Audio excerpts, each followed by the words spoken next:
Hi, and welcome to episode 3, Love Bombing. Thank you for joining on Uncomfortable Truths We Avoid with myself, Liza. I want to thank you all for your love and support. And if you haven't already, if you could follow me on Facebook, follow me on Instagram. And if you like this video or anything resonates with you, please like and subscribe to my channel. It's very appreciated. So when we last left off, I was telling you a little bit about my whirlwind adventure year in college, how much I had found myself, and I was enjoying life. And I left you on a little cliffhanger telling you that after that, I was love bombed. And really, I was struck by the love bug. So basically, a friend of mine was turning 20, and this friend went to college 45 minutes away. So my dorm mate and I traveled that 45-minute drive. One night we went to a club, we'll call it Club 100. This is where I found my now future ex-husband. Okay. So basically we were having a good time. They were out with friends. We were out with friends. We were 20 years old, not of legal age to drink. We did have a designated driver, but my friend and I did get kicked out for underage sipping of some alcoholic beverage. So there's a little piece of info that was not disclosed to anyone. Well, my close friends, yeah, you know that. But we were kicked out. These guys followed us back out after we had been talking for a while, and we ended up going. They had a house party, I guess, before that time, because their friend was actually turning 21, and they had like Jello shots and all kinds of things. So we're like, hey, this will be fun, right? Now, the angel on my shoulder told me, no, you don't know these people. They could be serial killers. You shouldn't be going here. But then the devil on my shoulder was like, you only live once, go. So of course that night, I don't know. I think the angel was caged or something. I don't know what the heck happened, but yeah. So we went, and I was really we were all having fun. This guy, we'll call him Matt, and Matt is my ex-husband. I really did fall for Matt. Matt and we really clicked. We both liked WWE. We were just like having a good time. It was like instant connection, right? He was funny. He was charming. He took me to Walmart to buy some stuff I wanted. That's what sold me 100%. It doesn't even matter. It wouldn't have even mattered if we were even each other's type at that point. Because I don't know, we just had a lot in common, right? So our whirlwind romance began after that. And there was a few things that probably stood out. My friend and I ended up going back home, and of course, we still kept connected after that. So I want to give you a definition of love bombing before we move forward, because I want you to understand my intentions are not to pin anything on anyone. I'm trying to help you to understand why or how I felt at the time, and how I kind of unfolded it and rationalized it through the years. So love bombing, also known as bomb love, is a manipulative tactic where someone overwhelms a new partner with excessive affection, gifts, and attention to gain control, often in the early stages of a relationship, and it's considered a form of emotional abuse designed to make the victim dependent. So at that time, I was 20. Matt was about to be 21, and we were not, I don't think either one of us knew what the heck love bomb was. I don't think that Matt was intentionally love bombing me, but that is the way that Matt knew how to show affection, was buying things and just being, I guess, what he considered a nice guy. And I was into it. So as we're going along, I told you last episode, I was taking 18 hours. I was really busy on a lot of committees at the college. I did not have a cell phone. Okay. Oh, this might come as a shock to some of you who are listening that have never grown up in an era where there are no cell phones, but there was no cell phone. I had no cell phone. In our dorm, I had one of those really cool, clear phones. Those of you who are my age know what the clear phone is. It was really cool. I think they were like Logitech. I don't even know what they were called, but I had a blue one and it was clear and it was a cordless, and that was the thing to have, right? So I had that. He continued to call me, and I guess he was thinking I wasn't interested anymore because I would never answer. I was never there to answer. I was always doing something. So my roommate tells me, well, this guy keeps calling and I think he's getting discouraged. I don't know what his deal is. I told him that you're busy. And so I thought, okay, well, I'll call him back. When I called him back, he was just really kind of annoyed. He was like, well, I mean, do you want to talk? Do you not want to talk? Because you're never there. And I explained, well, I'm busy. I'm not doing this intentionally. I'm not trying to be mean or anything. I just truly don't, I'm not here. I'm busy. So that probably should have been a red flag that maybe we were not a great match. But again, when you're 20 and you're getting little butterflies and rainbows above your head because you like somebody, you don't care. You just run into the burning building. You're like, I'm going in full force. I don't care. So I continued to run into the burning building. At that time, my roommate conveyed to me that she felt there was just something off. She said, I just feel like he's kind of a flirt. I'm just not keen on him. I was like, and then she said that he was flirting with her. And that ticked me off. So we ended up having a fight because I'm like, you think everyone's flirting with you all the time? And she's like, no, I don't. And I'm like, yes, you do. Anyway, it was an argument. I ended up telling him about that, and he was annoyed and denied everything. And of course, I'm like, yeah, I knew it was not true. But now looking back, it probably was true. But again, I'm running into the burning building. I don't care. So there I am. Take me, fire.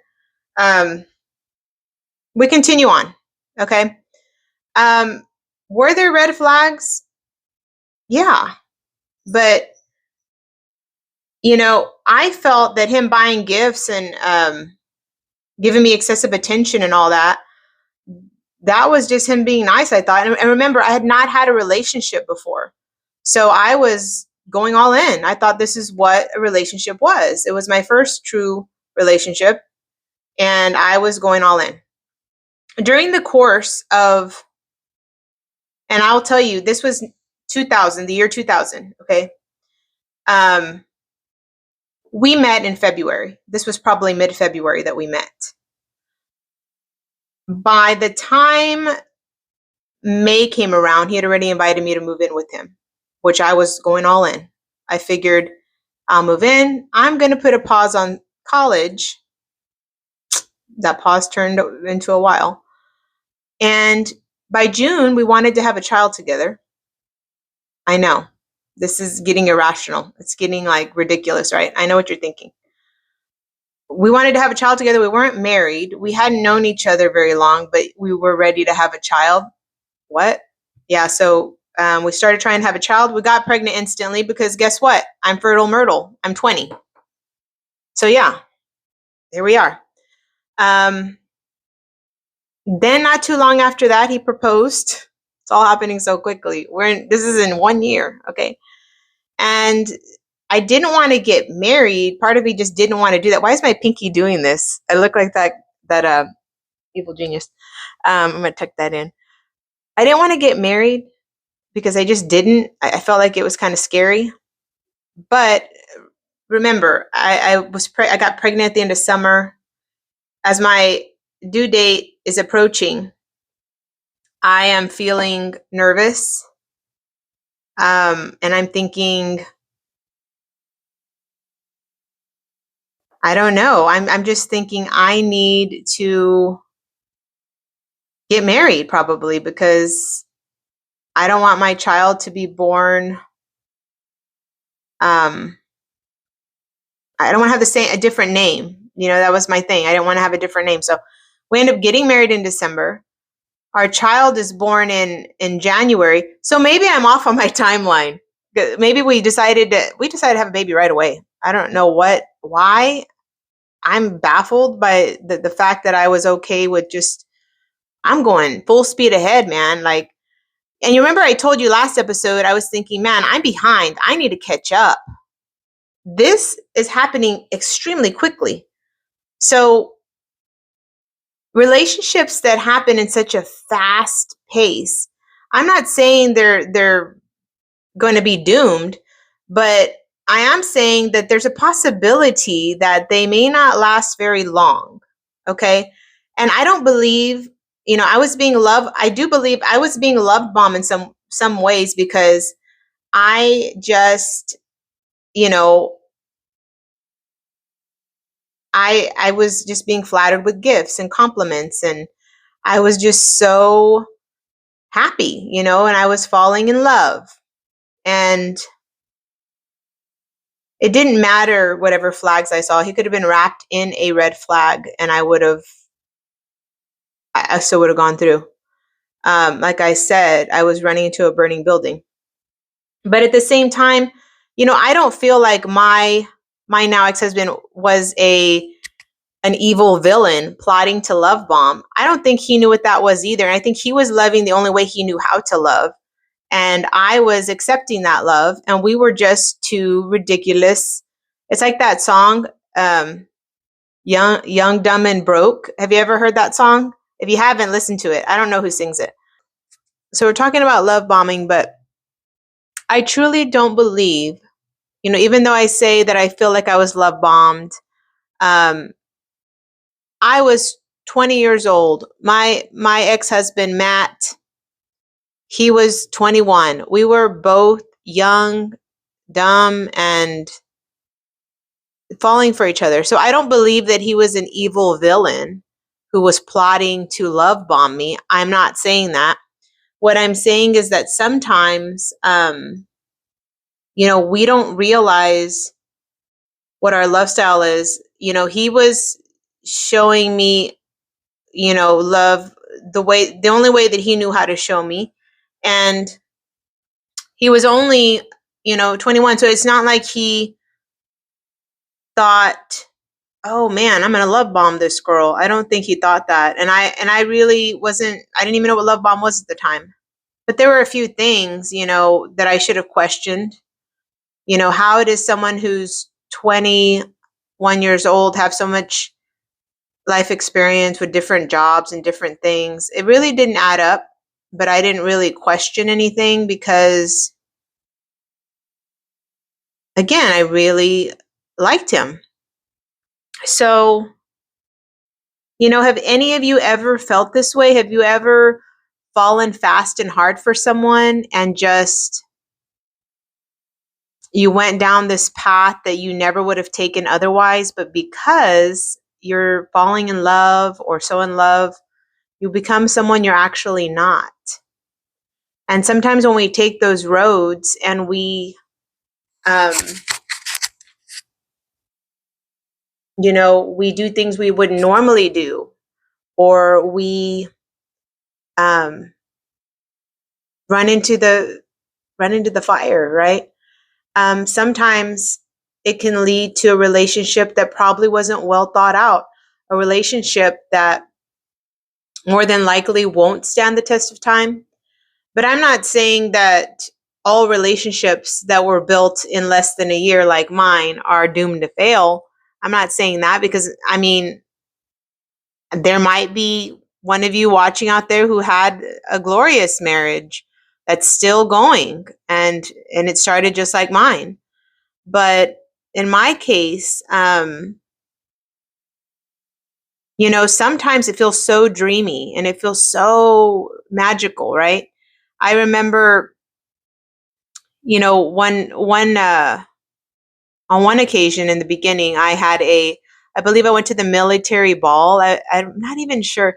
Honestly, some of my memories of my past, I don't remember some things. I almost feel like I think my memory just erases things, sort of like a hard drive to make room for other stuff.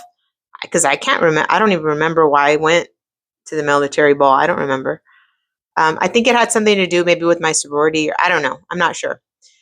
But I remember after that, he had given me roses and playing Boys to Men. Boys to Men.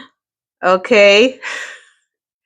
Boys, if you play Boys to Men in the late 90s, early 2000s, you're serious. Okay. You are serious. But it was magical. Okay. It was a magical romance at the time. And I thought everything was just going to work out great. And the thing to remember is, though, that sometimes when romances start when you're young, and this is not all the time, because like I said, some of you who are watching started a romance when you were young and you're still going strong. And you know what? I think that's awesome. That's great for you. But many romances that start off when you're young don't make it far because not both parties are willing to grow up together. Not both parties are willing to go through every bad time together, because every single relationship, no matter how many lies people tell themselves, every relationship has flaws. Every single one. Even the one that you see on Facebook that looks picture perfect has flaws, or it has had flaws. Okay. Saying that you don't have any flaws is like, it's an uncomfortable truth you're avoiding. Okay. Because you don't want the world to know that you're imperfect. But nobody's perfect. None of us are. No relationship's perfect. And I think that people who are willing to go through the tough times and grow together, those are the best relationships. But not all of us were able to do that. So I urge you, if you are going through a situation or you have experienced love bombing, in the past, or maybe you're still in a relationship that started with love bombing and has progressed, you need to really evaluate the situation. Is it something that you are happy with? I mean, is it something that you want to stay in for the rest of your life? So I urge you to think about the things that we discussed today. And on our next episode, we're going to dive a little bit deeper. We're going to find out what it feels like when things wear off and how you can see the signs of things wearing off. So that should be a fun episode. We're going to dive a little deeper. And then we're going to there's a whole lot more that came from, but thank you for watching. Please subscribe. Please like my video, and I will see you next time. Until then, we'll dive into more uncomfortable truths we avoid.